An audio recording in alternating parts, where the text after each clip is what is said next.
안녕하세요. 글로벌 리포트 장량입니다. 매년 5월 마지막 주 월요일은 미국의 현충일인 메모리얼 데이인데요. 오늘 저는 메모리얼 데이 퍼레이드가 한창 열리고 있는 컨스티튜션 애비뉴에 나와 있습니다. 메모리얼 데이는 원래 남북전쟁 당시 사망한 군인을 추모하는 날이었는데요. 이제는 군인을 포함해 전쟁에서 사망한 모든 사람을 기리는 날로 기념하고 있습니다.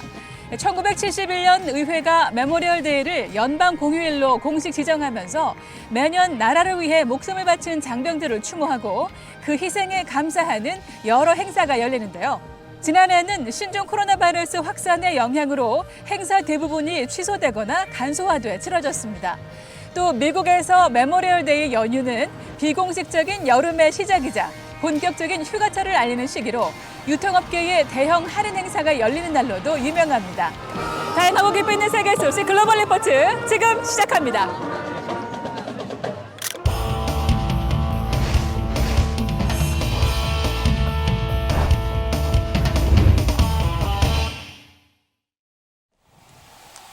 유럽연합이 러시아에 대한 추가 제재로 러시아산 원유 수입을 90%까지 줄이기로 합의해 이번 주 주요 해시태그에 올랐습니다.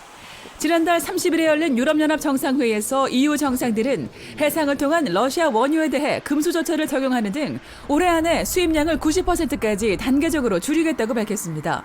이어 러시아 최대 은행 스베르방크를 국제은행 간 통신협회 스위프트에서 배제하는 데 합의했고 러시아 국영방송 세 곳에 대해서도 유럽연합 내 송출을 금지하기로 했습니다. 한편 우크라이나 동부 돈바스 지역에 총공세를 펼치고 있는 러시아군이 해당 지역을 대부분 장악했다는 소식이 이어지며 전쟁이 새로운 국면을 맞게 될 것으로 보입니다. 엘리자베스 2세 영국 여왕의 즉위 70주년 행사 플래티넘 주빌리가 열려 이번 주 주요 관심사에 올랐습니다. 6월 2일부터 나흘간 이어지는 이번 기념 행사에는 1000여 명의 군인과 200여 마리의 말, 수백 명의 군악대가 동원된 군기 분열식을 시작으로 여러 행사 일정이 성대하게 예정돼 있는데요. 마지막 날인 5일 오후에는 20년 전 여왕의 대관식 때 탔던 황금마차가 다시 등장하며 이번 행사의 대미를 장식할 예정입니다. 엘리자베스 2세는 영국 역사상 현존하는 최고령 군주이자 최장수 통치자입니다. 남미 콜롬비아 대통령 선거에서 반구 출신 좌파 후보와 기업인 출신 후보가 결선에 올라 이번 주 주요 해시태그에 올랐습니다.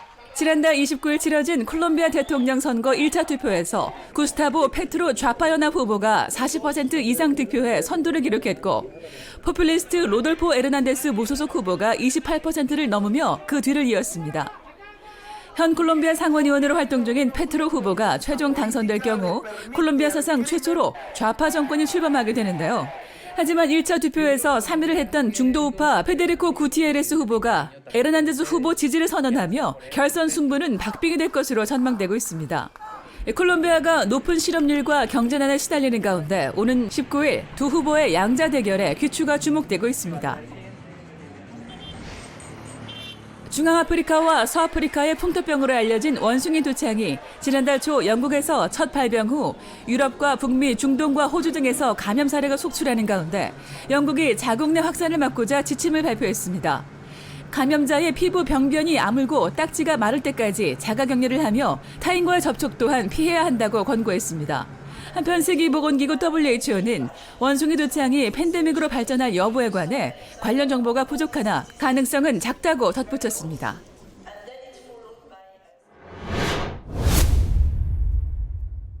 As a nation, we have to ask, when in God's name are we going to stand up to the gun lobby? I am sick and tired of it. We have to act. 최근 미국 텍사스주 유벨리에 있는 롭 초등학교에서 18세 남성이 총기를 난사해 학생 19명과 교사 2명이 사망했습니다. 이번 사건을 계기로 미국 안에서 총기 규제를 강화해야 한다는 목소리가 다시 커지고 있는데요. 클릭 글로벌 이슈 오늘은 재점화한 미국 내 총기 규제 논쟁을 짚어보겠습니다. He wants Congress to take action. He wants to turn this pain into action. And I hope the Senate, and particularly those who have been unwilling to act in the face of previous tragedies, will act now. 롭 초등학교 사건을 계기로 미국 총기 규제법에 중요한 열쇠를 쥐고 있는 연방 상원에서도 총기 규제 강화를 요구하는 목소리가 다시 나왔습니다. I'm here on this floor to beg, to literally get down on my hands and knees and beg my colleagues. Find a path forward here.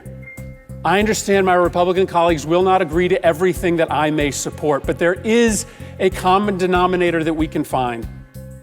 롭 초등학교 사건 직후 미국 정치 전문 매체 폴리티코가 실시한 여론조사에 따르면 응답자 가운데 88%가 총기 구매 시 신원주의 실시를 지지하는 것으로 나타났습니다. 반면 반대하는 사람은 10%도 채 되지 않았습니다. 총기 규제 강화를 요구하는 사람들은 의회가 전미총기협회 NRA 로비에 휘둘려 할 일을 하지 않는다고 비난합니다. Shame on the lawmakers who promised to protect us and now have tighter connections to the gun lobby than ever before. Shame on them. They are not representing what their constituents believe.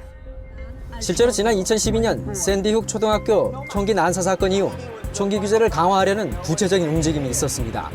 하지만 이런 움직임에도 불구하고 당시 연방의회는 총기 규제 강화 법안을 통과시키지 못했습니다. 지난해에도 민주당이 다수당인 하원에서는 총기 구매 시 신원조회를 강화하는 것을 골자로 한 총기 규제 법안이 채택됐지만 민주공화 의석이 양분된 상원에서는 진전을 보지 못했습니다. Right now, we need to be in the business of signaling to the American public and parents who are panicking right now that we're serious about protecting their kids. So whether it's a smaller expansion of the background check system, whether it's red flag laws, I just think we have to find a path to yes.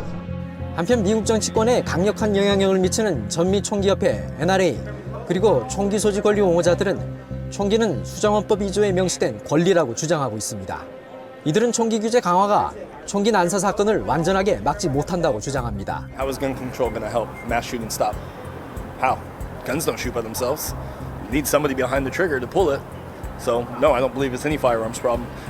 이들은 또 총기 난사 사건을 정신 건강 문제로 접근해야 한다고 지적합니다. Unfortunately, ever since Columbine, we've been afflicted by a contagion of school shootings carried out by deeply evil, violent, and mentally disturbed young men. We need to drastically change our approach to mental health. 총기 난사 사건이 날 때마다 매번 미국 안에서는 총기 규제를 강화해야 한다는 목소리가 나왔다가 구체적인 결실 없이 사라졌는데요. 이번에는 과연 이런 목소리가 제대로 정책에 반영될 수 있을지 눈길이 쏠리고 있습니다.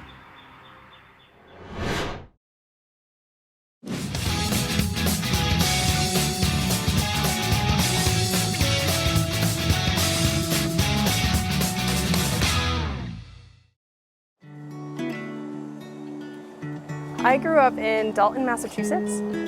Once I graduated and I had my degree, you really just try to get settled in somewhere with working with the species that you want to work with. I really love working with water birds, birds like pelicans, for instance. The birds that we see down here in the Keys are fish-eating birds, marsh birds a lot of the time. We take in injured, orphaned wildlife and we rehabilitate them until they are to the point where they can be released. And then we do that at that point in time. So we are a nonprofit organization. We are split into two different facilities. The hospital location is where we take in injured, orphaned wildlife. They really don't have anyone on their side but us. My, purpose in being here is to really try to be the best advocate I can be for the birds that come through. I predict we'll probably see 1,300 birds this year. The eastern screech owl, he was admitted last week. He is an adult. He was very weird. He was actually leaning up against a tree when someone found him. So they were able to pick him right up, put him in a box. We were able to pick him up. We actually haven't found specifically what was wrong with him. So we've basically been giving him some supportive care, fluid therapy. We're force feeding him every day and monitor for signs of improvement. The second facility we have is the sanctuary. So these are permitted birds that basically went through the rehabilitation process and were deemed non-releasable. Our visitors play a huge role in our organization. We are a nonprofit, so we run entirely on donations and grant money. If the birds start to dwindle down, it'll really start to affect the ecosystem, all of the plant life. Any species you look at is going to be super important for any ecosystem they're in.